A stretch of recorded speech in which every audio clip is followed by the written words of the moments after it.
आई, मला कामावर जायला वेळ होत आहे. पटकन मला नाश्ता दे आणि टिफिन देखील पॅक कर. आई तेव्हा दुसऱ्या कामात व्यस्त होती. तरी देखील तिने निशासाठी नाश्ता दिला व बोलल्या, आता तू तुझा टिफिन पॅक करून घे. मला दुसरी देखील कामे आहेत. निशाने नाश्ता केला. टिफिन पॅक करत नाराजीच्या स्वरात ती बोलू लागली, आई, वहिनी कधी येणार आहे? ती अजून किती दिवस माहेरी राहणार आहे? निशा, थोडं कमी आवाजात बोल. तुझा दादा ऐकेल ना? आणि सकाळ सकाळी हा विषय का काढत आहेस? मला माहिती आहे तुझी वहिनी पल्लवी बरेच दिवस झाले माहेरी गेली आहे. त्यामुळे घरातील सर्व कामे मलाच करावी लागतात आणि आता मलाही घरातील इतकी सर्व कामं करायला काही जमत नाहीत. पण काय करणार, ती येईपर्यंत मलाच कामे करावी लागतील. निशा बोलते, अगं पण तू दादासोबत या विषयावर बोलत का नाहीस? हो, मी बोलेन त्याच्याशी, पण तू काही यामध्ये पडू नकोस. तुझं आवरलं असेल तर तू कामावर जा. निशा मान डोलावते आणि स्वयंपाकघरातून बाहेर पडते. इतक्यात पार्थ स्वयंपाकघरात येतो व आईला बोलतो की आई, माझ्यासाठी काढा करून दे ना. माझी तब्येत ठीक वाटत नाही. कालपासून अशक्तपणा जाणवतो. काही वेळानंतर आई पार्थसाठी काढा व पार्थच्या वडिलांसाठी चहा नाश्ता घेऊन हॉलमध्ये येते. पार्थ काढा घेतो व आवरून ऑफिसला जाण्यासाठी उठतो.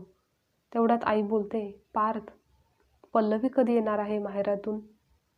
हा आई, कालच माझं बोलणं झालं आहे. तिच्या आईचं ऑपरेशन तर व्यवस्थित पार पडलं, पण अजूनही तशी तब्येत नाजूकच आहे. त्यांना आरामाची गरज आहे. शिवाय त्यांची देखभाल करण्यासाठी कोणीतरी सोबत हवंच ना. आणि तुला तर माहितीच आहे, पल्लवी एकुलती एक मुलगी आहे. तिच्या वडिलांचंही 2च वर्षापूर्वी निधन झालं आहे. त्यामुळे तिची आई एकटीच तर असते. म्हणूनच पल्लवी तेथे राहिली आहे. तर तिच्या आईला मदतच होईल. त्यामुळेच ती पुढचे काही दिवस येणार नाही. आणि आई, तूही तिला फोन कर. तिच्या आईच्या तब्येतीचीच विचारपूस कर, चौकशी कर. म्हणजे मग त्यांनाही थोडं बरं वाटेल. अरे पण पार्थ, मलाही आता पहिल्यासारखं घरातील कामे होत नाहीत. बराच वेळ उभे राहून स्वयंपाक बनवावा लागतो. मग नंतर गुडघे दुखतात. त्यामुळे पल्लवी लवकर इकडे येईल तर ते बरं होईल. आई, बरोबर आहे तुझं, पण तुला कामात मदत करायला निशाला घेत जा ना. आणि तसंही तिचं आता लग्न ठरलं आहे, तर तिलाही घरच्या कामाची सवय हळूहळू व्हायला हवी. असं बोलत पार्थ ऑफिसला जाण्यासाठी निघतो. यावर आई काहीच बोलत नाही. पार्थ गेल्यानंतर काही वेळाने आई पल्लवीला फोन करतात. तिच्या आईच्या तब्येतीची विचारपूस करतात आणि पल्लवीला बोलतात की पल्लवी, तू इकडे कधी येणार आहेस? कारण तुला तिकडे जाऊन बरेच दिवस झाले आहेत. आता इतके दिवस मला घरातील कामाची सवय नसल्याने मला सुद्धा कामं काही जमत नाहीत. आणि तुला तर माहितीच आहे, निशाचं लग्नही पुढच्या महिन्यातच आहे. तर लग्नाची तयारीसुद्धा अजून बाकी आहे. आई, मला सर्व गोष्टींची कल्पना आहे, पण सध्याच्या स्थितीत आईची तब्येत जास्त महत्त्वाची आहे, नाही का? तिची काळजी घेणं माझी जबाबदारी आहे. तिला या अवस्थेमध्ये एकटीला सोडून मी तिकडे सध्या तरी येऊ शकत नाही. त्यावर आई थोड्या मोठ्या आवाजात व रागातच बोलतात. तू विसरू नकोस, तुझं लग्न झालं आहे. या घरची तू देखील सून आहेस. तर तुझंही कर्तव्य काही आहेत, ते विसरून तुला चालणार नाही. सासूची नाराजी पल्लवीला स्पष्टपणे जाणवत होती, पण आईच्या काळजीने ती तिकडे जाऊ देखील शकत नव्हती. पल्लवी व तिच्या सासूसोबतचे संवाद, बोलणे पल्लवीच्या आईने ऐकलेले होते. पल्लवी येथे राहिलेलं त्यांना आवडलेलं नाही हे त्यांच्याच लक्षात येतं. पल्लवी सासूच्या बोलण्याचा विचार करत बसलेली असते. तेव्हा आई पल्लवीला समजावतात की तू तुझ्या सासरी निघून जा. माझी काळजी करू नकोस. मी सर्व सांभाळून घेईन. पण आई कितीही सांगत असली तरी देखील पल्लवीचे मन काही मात्र ऐकायला आणि मानायला तयार नव्हते की आईला येथे एकटीला सोडून जावं. 4-5 दिवसानंतर पल्लवी टॅक्सी करून आपल्या सासरी पोहोचते. दारात गाडी उभी राहिलेली पाहून निशा आईला सांगते की आई बाहेर ये, पल्लवी वहिनी आली आहे. तेव्हा आई गडबड करून बाहेर येते. पण पुढच्या क्षणी त्यांना असं दिसतं की पल्लवी तिच्या आईला देखील आपल्या सोबत घेऊन आलेली असते. पल्लवी आपल्या आईला हाताला धरून घरामध्ये घेते व बसायला सांगून तिच्यासाठी पाणी आणायला जाते. पल्लवीच्या आईला पाहून पार्थची आई, वडील व बहीण देखील नाराजच होतात. आई विचार करते की ह्यांना ही कशासाठी इथे घेऊन आली आहे आणि कोणाला विचारून तिने असं केलं आहे. मात्र पार्थला खूप आनंद होतो, कारण पल्लवीला आता येथे राहून तिच्या आईची काळजी घेता येणार होती आणि आपल्या घराकडे देखील लक्ष राहणार होतं. शिवाय पल्लवीची सतत तिकडे जाऊन धावपळ देखील होणार नाही. घरातील वातावरण तसं थोडं शांतच होतं. पण पल्लवी व पार्थ मात्र खूप खुश असतात. खरं तर पल्लवीच्या आईला देखील थोडं अवघडल्यासारखं वाटत असतं. शिवाय मुलीच्या सासरी राहायचं म्हणजे मनावर थोडं दडपण सुद्धा आलेलं होतं. संध्याकाळी पल्लवी सर्वांसाठी छान जेवण बनवते. सर्वजण जेवणाचा आस्वाद घेतात व झोपण्यासाठी जातात. पल्लवी आईला निशाच्या रूममध्ये झोपण्यासाठी घेऊन जाते, पण ते काही निशाला आवडत नाही. ती तेव्हा स्पष्टपणे बोलते की अगं वहिनी, त्यांना इथे कशाला घेऊन आली आहेस? पल्लवी बोलते, हे बघ निशा, थोड्याच दिवसांचा प्रश्न आहे, थोडं तू ॲडजस्ट करून घे ना. निशा यावर काहीच बोलत नाही, पण मनातून नाराजही झालेली असते. काही दिवस असेच निघून जातात. आपली आई येथे राहायला आली आहे हे पार्थ सोडून घरातील कोणालाच आवडलेलं नाही हे पल्लवीला देखील जाणीव होते आणि ती एक निर्णय घेते. त्या दिवशी पार्थसोबत ती बोलते की मी असा विचार करत होते की आईसाठी येथे जवळपास एखादी रूम भाड्याने घ्यावी, म्हणजे मग ती तेथेच राहील आणि मलाही वरचेवर तिकडे तिची देखभाल करायला जाणं येणं सोपं होईल. तिलाही तिकडे आरामात राहता येईल. पण पल्लवी, आईसाठी दुसरी रूम घ्यायची काय गरज आहे? त्या येथे आपल्यासोबत अगदी आरामात राहू शकतात. त्यात काय अडचण आहे? नाही पार्थ, मुलीच्या सासरी इतके दिवस राहणं तिला बरोबर वाटत नाही. शेवटी तिचाही स्वाभिमान महत्त्वाचा आहे. त्यामुळे ती तिकडे राहणेच योग्य आहे. मग पार्थही तयार होतो. काही दिवसानंतर त्यांच्या घराच्या जवळच घर भाड्याने मिळते. पल्लवी आईला त्या घरी घेऊन जाते. त्यानंतर आपल्या घरातील सर्व कामे आवरून रोज आईच्या घरीही जायची. तेथे गेल्यावर आईचे जेवण, घरातील इतर कामे देखील करायची.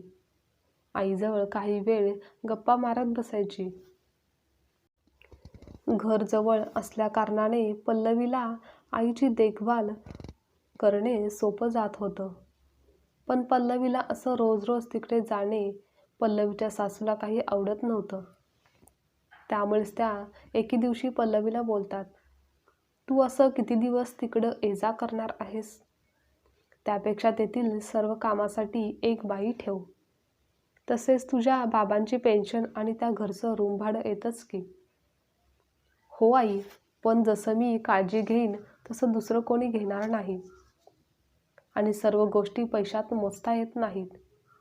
आपल्या माणसाने घेतलेली काळजी व केलेली देखभाल, त्याचे मोल काही खूप असते. इतक्यात पार्थ निशाच्या लग्नाची पत्रिका घेऊन येतो. हे बघ आई, कशी वाटली पत्रिका? निशा व बाबांनाही दाखव. आणि आता तुम्ही गप्पा मारत काय बसला आहात? लग्नाच्या तयारीला सुरुवात करायला हवी, कारण लग्न काही दिवसावरच येऊन ठेपलं आहे. त्यानंतर पुढचे काही दिवस घरातील सर्वजणच लग्नाच्या तयारीमध्ये व्यस्त असतात. पल्लवी अधूनमधून आईच्या घराकडे जात असते. लग्नात सर्व काही निशाच्या मनाप्रमाणे होण्यासाठी पार्थ खूप प्रयत्न करत असतो. तो आईला देखील बोलतो की निशाचे लग्न आहे तर एकदम थाटामाटात झालं पाहिजे. तिला ज्या काही साड्या दागिने आवडतात ते तिला घेऊन दे. सर्व काही अगदी तिच्या पसंतीनुसार झालं पाहिजे. माझी एकुलती एक बहीण आहे ती. त्या दरम्यान निशाच्या आईला खूप भारावून येतं. आपली लेक सासरी जाणार आहे, आपल्याला सोडून जाणार आहे याचे वाईट देखील वाटत असते. तर दुसरीकडे लेकीच्या सुखी नवीन आयुष्याला सुरुवात होणार आहे व आयुष्यातील अजून एक टप्पा पूर्ण होणार.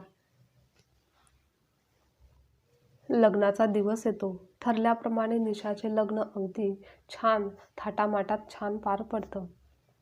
निशा लग्न करून सासरी निघून जाते. पाहुणेही आपापल्या घरी जातात. त्यानंतर सर्वांचं दैनंदिन आयुष्य चालू असतं. लेकीच्या विवाहामध्ये आई वडील दोघेही भावनिक होत असतात. पल्लवीला देखील त्यांची सासूची उदासी जाणवत असते. लेकीची आठवण त्यांना सतावत आहे हे समजतं. आजही पल्लवी सर्व काही आनंदाने प्रेमाने करत असते.